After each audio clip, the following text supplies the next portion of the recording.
Wow, you guys, Trump's border czar sits down with this ABC News host, and she made a huge mistake by trying to get him to show sympathy for illegal immigrants. You guys gotta check this video out. Make sure you're hitting the subscribe button if you're new. Let's get right to it. The role of the U.S. military. We got military on the border, not only helping us with departure flights on military planes, but they're helping to build infrastructure. They're putting up concertina wire. They're down there to create a secure border and lock that border down. And DOD's helped administrations before, but not at this level. So it's a force multiplier, and it's sending a strong signal to the world. Our border's closed. So is this what we will see every single day, ending in what the president has promised is millions and millions being deported? Yes, but you can see the numbers steadily increase, the number of arrests nationwide as we open up the aperture. Right now it's concentrating public safety threats, national security threats. That's a smaller population. So we're going to do this on priority base, as President Trump's promised, but as that aperture opens, there'll be more arrests nationwide. When you talk about the aperture opening, the estimates of perhaps those who have been convicted or arrested in the past, 700,000 to over 1 million. So after you do that, then you go after everybody who is there illegally. It seems like even with Dana Bash, they try to ask this man a question 80 different ways, expecting 80 different answers. If you're illegal, you gotta go. If I go out and commit a crime, I gotta go to jail. But since you're here illegally and you commit a crime, don't? Is that not crazy to you guys? This is a time where we need to stick together and Americans got to be put first, and this is going to be a time where we see it, through this Trump presidency. So let's just keep going, man, and hope Tom Homan keeps hitting this border crisis hard. Let's keep going, guys. See what we got. If you're in the country illegally, you're on the table because it's not okay to, violate laws of this country. You got to remember, every time you enter this country illegally, you violated a crime under Title 8, United States Code 1325. It's a crime. Heard that many times. So if you're in the country illegally, you got a problem. And that's why I'm hoping those who are in the country illegally who have not been ordered removed by the federal judge should leave. While you are emphasizing that you go after national security threats, you have said no one's off the table. If you're in the country illegally, you better be looking over your shoulder. You should be afraid and start packing now. Is that what you're doing to get hotel workers out or people working on farms, that they'll be so scared they just leave? Look, I think if you're in the country illegally, it's not okay. It's not okay to violate laws of this country. It's not okay that those people are getting put first before us, Americans that's been here. And yes, if you're here illegal, you should just leave, because if they were to find you and you were to get caught up in this, wait dang near 20 years to come back. Every loophole has been exploited enough, and for you to just come here on fake citizenship and keep extending your visa. And come on, man, it's over. It's over. Just leave so you don't gotta wait 20 years. Go and come through the legal way. Stop coming here illegally, committing a bunch of crimes, and then mad when it's actually a crisis now and we're going after you. Let's keep going, guys. We have millions of people standing in line, taking the test, doing their background investigation, paying the fees that want to come in the right way.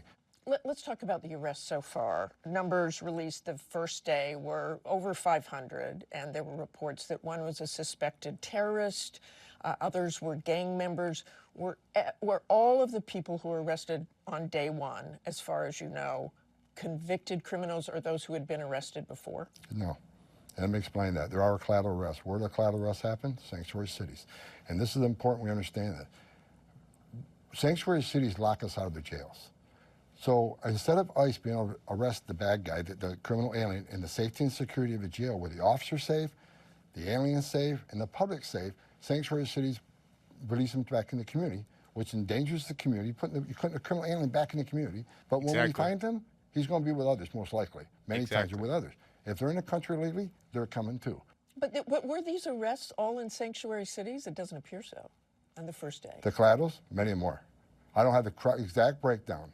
But again, so the arrests in Massachusetts, in Chelsea, Massachusetts, which the governor said it's great to arrest the criminals who have been convicted, but were there people taken there as well who were not convicted? Were they, as you say, collateral? I'm sure they are. You talk about these numbers expanding. 500 the first day. What do you think you can get up to? As many as we can get. So every What can happen at this point, given your manpower? Look, I think we're in the beginning stages. We're bringing more resources into this operation.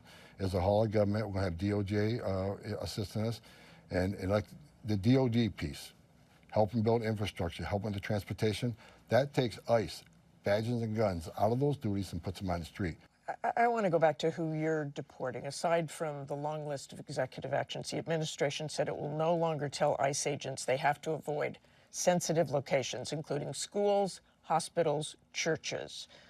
Benjamin Huffman, the acting Homeland Security Secretary, said in a statement, criminals will no longer be able to hide in America's schools and churches to avoid arrest. What criminals are hiding in schools? Look, Middle schools, elementary schools. You going to go into those?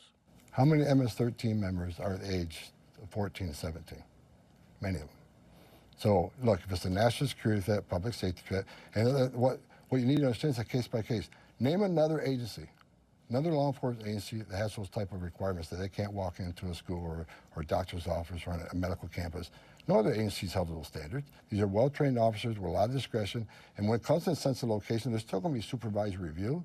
So it's not like it's an open issue, but ICE officers should have discretion to decide if a national security threat or a public safety threat is in one of these facilities, then there should be an option for them to make the arrest. But someday. So guys, I can't pronounce the name of the lady, but in 2020, it was a lady that was a soldier. She was killed by an illegal that it came out later on, you know, for a illegal immigrant from Guatemala. You know, they're not only coming from Mexico. You know, a legal immigrant means a legal immigrant. You can come from all over.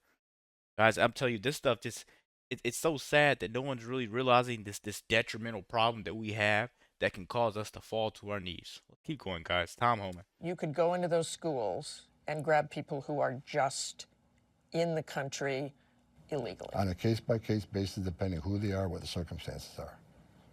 It's never a zero game. You know that this creates fear in the immigrant community. The chair of the U.S. Conference of Bishops Committee said turning places of care, healing, and solace into places of fear and uncertainty for those in need while endangering the trust between pastors, providers, educators, and the people they serve will not make our communities safer. Well, look, here's I think, if Congress has a job to do. Exactly. We're enforcing the laws Congress enacted and the president signed. If they don't like it, change the law. I find it hard to believe any member of Congress is telling us not to enforce the law that they enacted and they fund us to do. But opening up to anyone who's in the country illegally and going into schools and grabbing them, does that, kids, adults? The message needs to be clear. There's consequences for entering a country illegally. If we don't show there's consequences, you're never going to fix the border problem. Estimates are that there are 11 million undocumented immigrants in this country Disgusting. right now. How can you possibly afford to deport all of those people? Well, I'll leave it up to Congress. You know, I think Congress, the president has a mandate. This is the #1 issue that people voted on. I think Congress has a mandate to give us money we need. What price you put on national security? More detention centers? What price you put on? What price you put on all these young ladies have been raped and murdered and burned alive? What price you put on that? What price you put on Laken Riley's life? What price you put on national? What price you put on the man, you know, from California? It was Officer Singh. He did a traffic stop, and the dude from Mexico got out just and shot him. You know, he's a legal immigrant from Mexico. What's the price for that? There's no price for life. They're just trying to fix this problem, guys. And it's sad to say, but at the same time, these are a lot of instances where this stuff keeps going on, and they free these people right back, you know, right back into the wild. Like slap on the wrist, go free. You know, this is a really sad time for America because I told you guys it was gonna get bad. It was a time where we're gonna have to stand up, you know, but at the end of the day, the dirty work has to get done. Let me know what you guys think about this video. Be sure to let me know what you think about what I just said. Hit the subscribe button if you're new.